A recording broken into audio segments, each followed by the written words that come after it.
regards to the technical aspects of the fabric, one of our challenges is, right now, the fabric industry it's unbelievable, the technical fabrics that are out there. I mean, back in the day when I was wearing a rain jacket, it was rubber.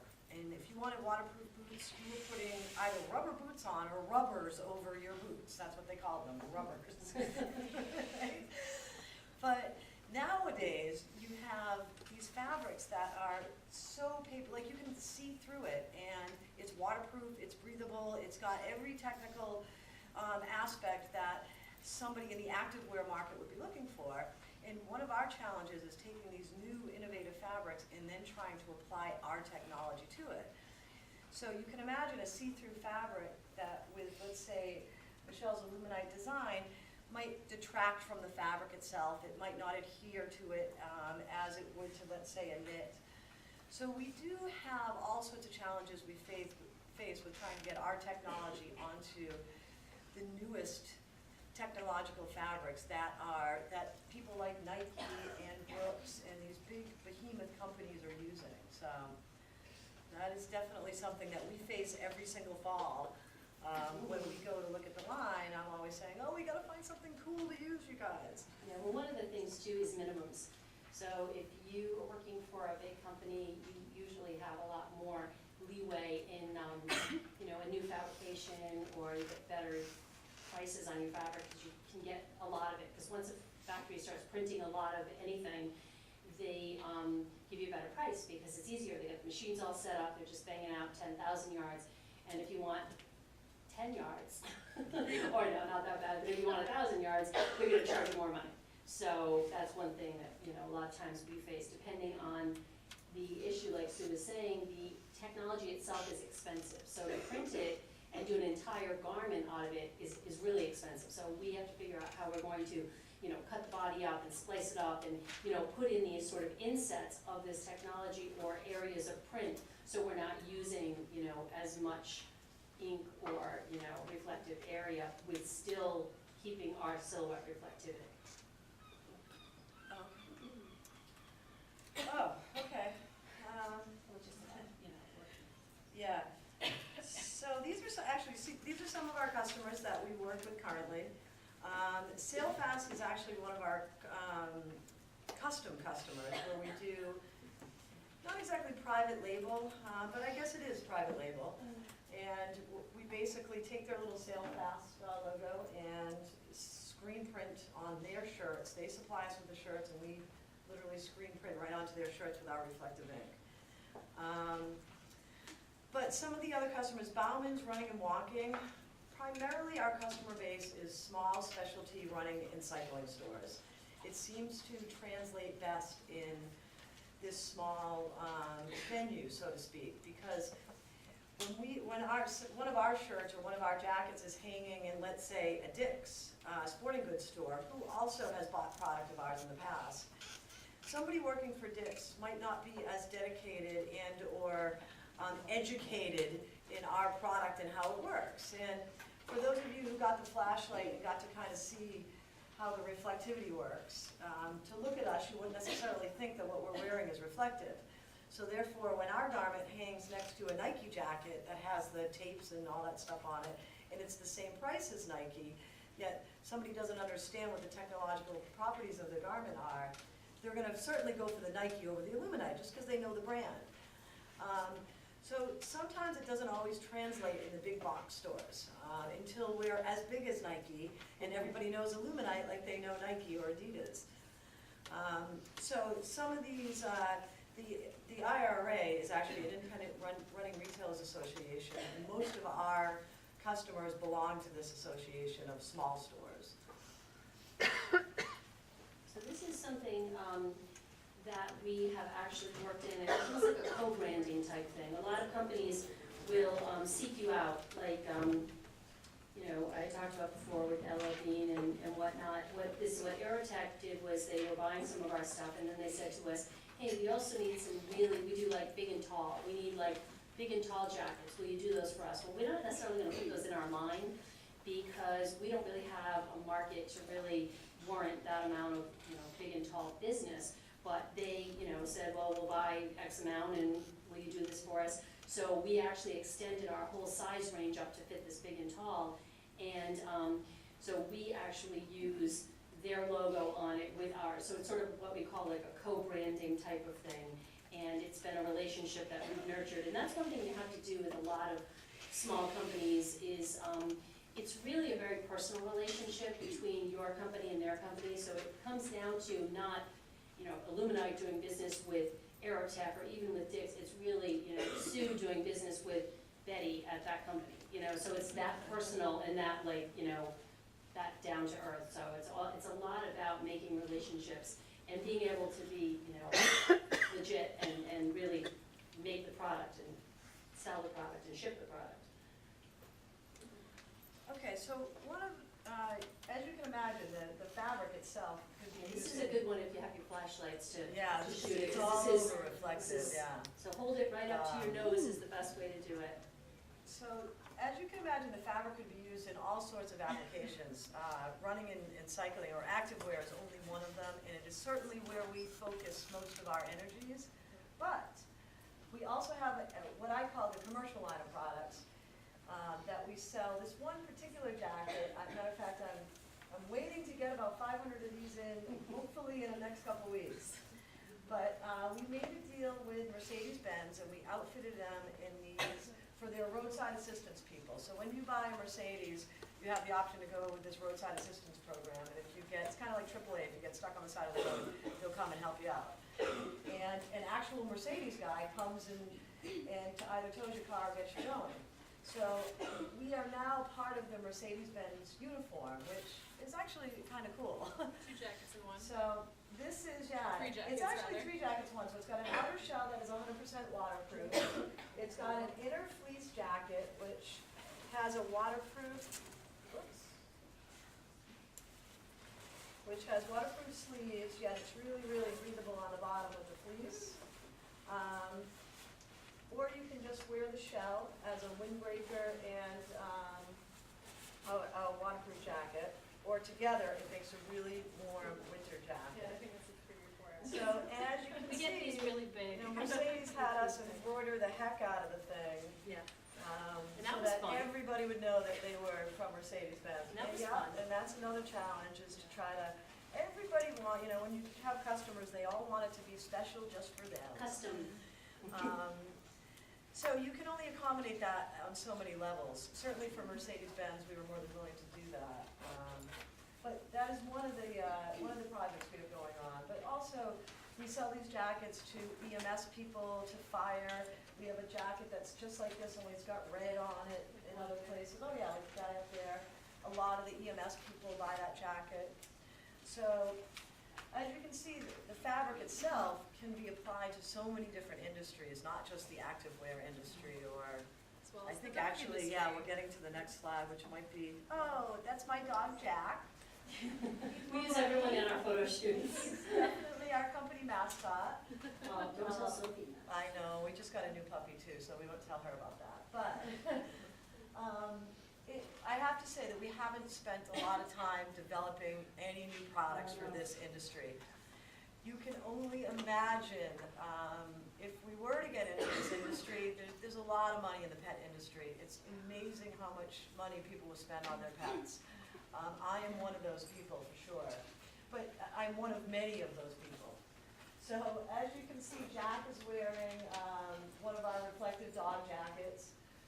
We also have collars and leashes and these little, Scrunchy. silly scrunchy things that make them look like they have this big clown collar on kind of thing. But this is a great photo though, because Jack at night is totally black, and if he didn't have that on to reflect back, he would be like gone. Yeah. So any Looks sort of like all you see reflectivity is is, beady eyes coming at you in the dark. It's a little scary. so there's daytime, and even dusk. I mean, it doesn't have to be like pitch black nighttime for the product to work, as long as the lights are reflecting back on it. Yeah, it'll reflect in the sunlight, so if we Yeah. were all kind of walking together and the sun was just right, you could see how we were reflecting just off the sunlight. So this is another aspect of the business, and because we're so small, we have a lot of overlap in the company. So I might be, you know, the creative director, but my overlap goes into, you know, the trade shows, because at the trade shows, you know, I'll go to the trade shows because I may want to research new fabrics, see what's out in the market. Last time I went to a trade show at Outdoor Retailer, which was in January in Salt Lake City, I ran into a URI student that I had last year, Shelby, who's working for Smartwool. Shelby Carroll? Shelby Carroll. Oh. And she started screaming down the aisle. Now, this is a huge trade show. There's like tens of thousands of people there, and she's yelling, "Nay!" So I turn around, and she's working for Smartwool, and she's actually a company representative traveling Pennsylvania up through New England to the stores that buy Smartwool to talk about the technical capabilities of the product. She's not really in the design aspect of it, but she works with the designers. So she said, you know what, I absolutely love it. I love the fact that you know, she's a snowboarder, she's very active, but she'd done a lot of trade show work with her dad, who happened to have worked in the running, like a running insert kind of thing for shoes. I think we met her, you guys may have met her at the running event in Providence. Oh, yeah. But, so that's, like, there's a lot of overlap. So when we took over the company, we said we needed a new trade show booth. The booth we had was really hard to travel with, really hard to set up. So we worked with these booth and you know, trade show guys and said, you know what, a lot of times it's like me and Sue or Sue and Michelle, we're going off to a trade show in Austin, Texas, and we're gonna be setting up this booth after we get off a plane. It's gotta be easy. So a lot of what you do is real overlap.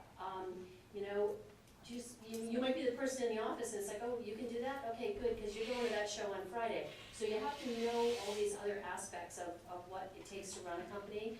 And so when we designed this trade show booth, we all talked about it. It's like, okay, you know, you gotta see, it's gotta be kind of dark, usually in a big trade show, which is really bright. So we worked with a company on, you know, the development of this actual booth, which actually is like a big box. It's kind of dark.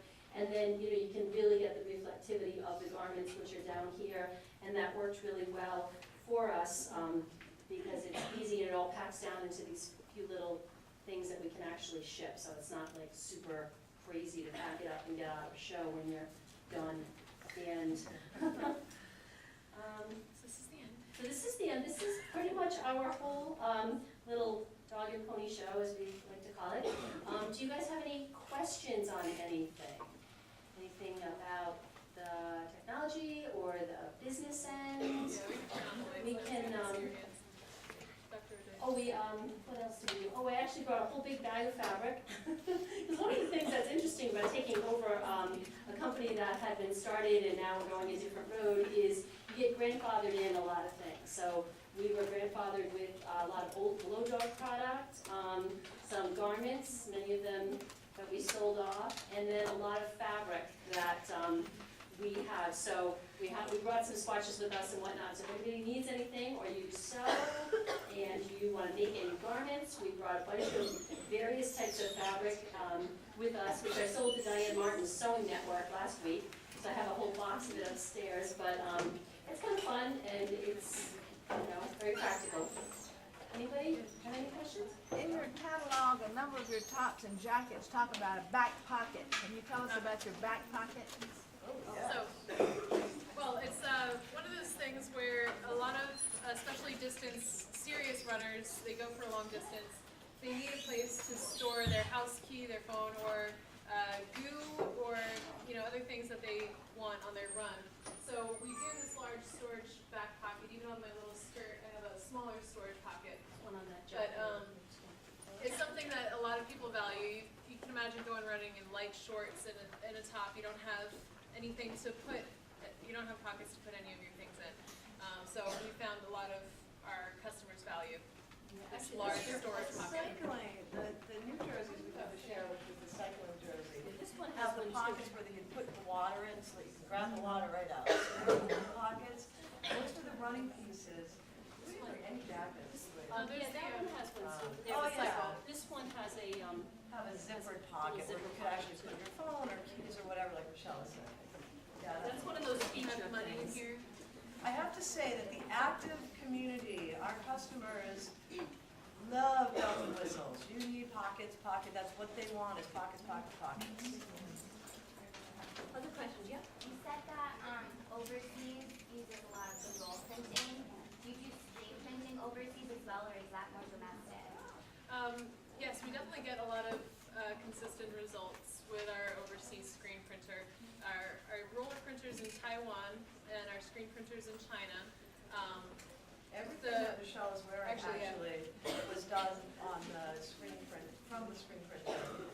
We have a difficult time using the roller printer for knits, especially since they want to be able to supply the fabric that they print on. So if we want to source a cheaper knit somewhere else, because the sister company they work with almost is double the price in knits and double the minimum quantities. So we find an increased cost if we try to print knits on the roll with them. So we like to use the screen printer where it's 90 centimeters by 30 centimeters. It's a little bit larger than any domestic screen printer that we found here when we're making sales samples. Is it possible to brush the aluminite ink onto a textile? We've done it for swatches and stuff. The only problem is really how durable it all is. You know, it Well, depends on. It really needs to be cured Yeah. properly. So I think, wow, I just, It's sorry. a- It needs to be cured at So is 400 it something degrees for 2 to 3 minutes. steaming or after, pressing? after screen printing and rolling. Under the heat, yeah, So like So it's, fed You're through gonna- a convection oven. oh, Exactly. okay. I did have a friend of mine, just recently design costumes for a ballet, and she used some along the edges of a costume with the lighting and whatnot. It was really cool, and she said to me, I wanna do more. So it's like a hand application like that you can do, then she still had to cure it. And we've tried to It think is of. water soluble. Yeah, it is water soluble, so. It is, We've but done little it's gonna wash experimentations. off, let me say that. So you Okay. can paint with it for sure. It's Yeah. a little bit thicker. So would you sell me something like that? I mean, I'm just thinking it would be really fun to do inkjet printing and then include some aluminite with that. It could be really fun. Yeah, like it depends For an on- art piece, not something you'd wash It's- repeatedly or. It's really cool, yeah, actually, the original owners, way back, the Razikas, when they sold it to the guys in England, they actually did some, almost like evening pieces, like ball gown kind of things, just as like a wow, like, you know, here it is with a big flower. It's good marketing, So I've often yeah. thought it'd be really cool for different applications with lighting, like anything like that you would wear like to a place that has like lights and whatnot, because you do get that reflectivity. Mhm. You know, it doesn't necessarily have to just be, you know, running and cycling performance. Yeah, and you can actually color the ink too. We haven't really dove into that because first of all, it detracts from the reflectivity. Right. Because it actually, the color goes into some of those little microscopic dishes, so they're not as reflective.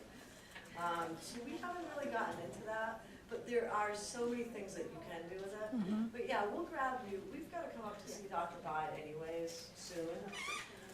He's doing some fabric tests for us, Right. and we'll give you a little charm. Okay.